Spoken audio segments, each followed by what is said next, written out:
All right, everybody, we're going into week 3, and our topic this week is insurance as a risk management technique.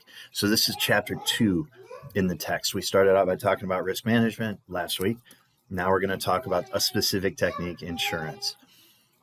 So that's what the 5 lectures from this week are about. I wanted to take a quick second to go over the quiz. So you had a chance to see how I'm thinking. It's deliberately difficult. So yeah, there's 10 questions, each worth a half point. So full credit would have been 5 points. Honestly, if you got half of that, if you got 2.5, that's probably pretty good. Some people did a lot better than that. That's great. Keep doing what you're doing. Obviously, you're taking notes and you're going to be well prepared for that exam. If you got substantially less than 2.5, I would be questioning your note taking and your watching the lectures and making sure that you're using that review sheet to fully answer the questions. And I think you'll find that helps. I did just a short quiz here. Yeah, it's deliberately hard. It's not worth very much.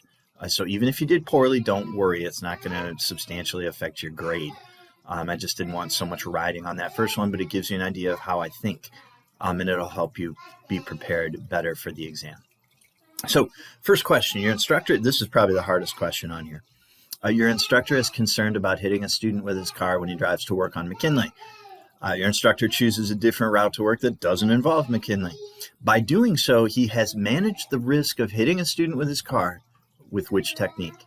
A lot of people said avoidance. Okay, well, if it's avoidance, that means that as long as I don't stay on McKinley, as long as I don't drive on that, I won't hit a student with my car. Is that what you're telling me?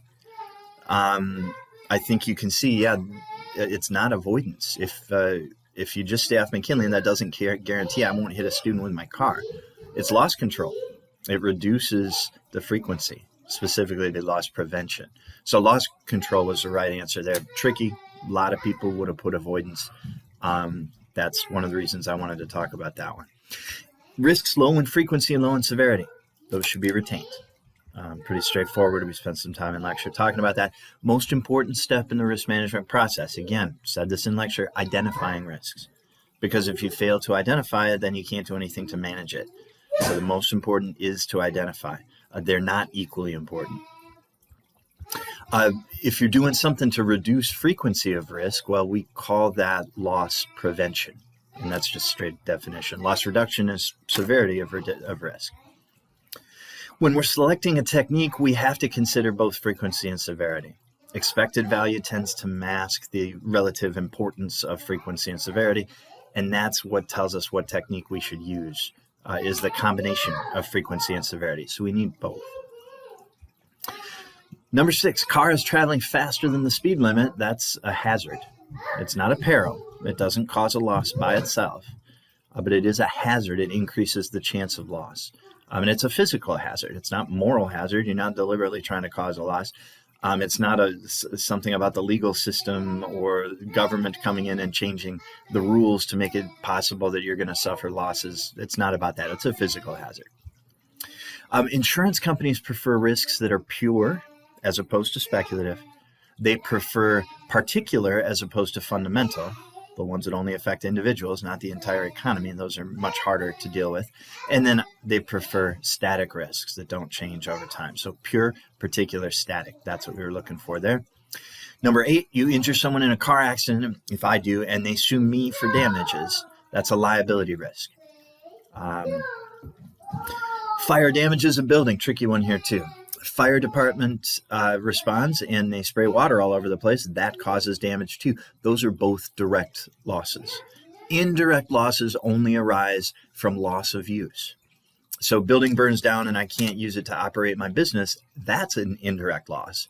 But the indirect loss part of it, that's not part of a chain of causation. And this was something that we talked about in the lecture, this specific example.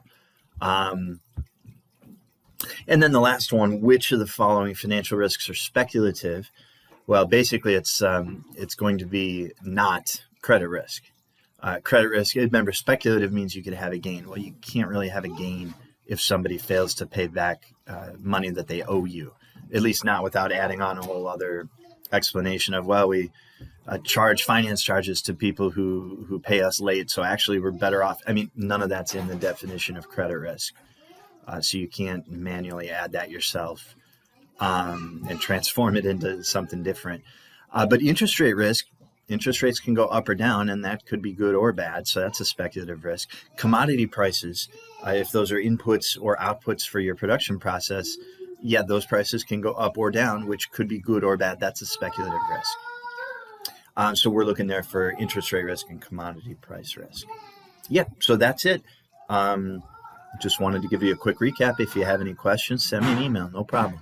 Right now, I'm pretty happy with how the class is doing. Again, this was deliberately meant to be hard, but not worth all that much.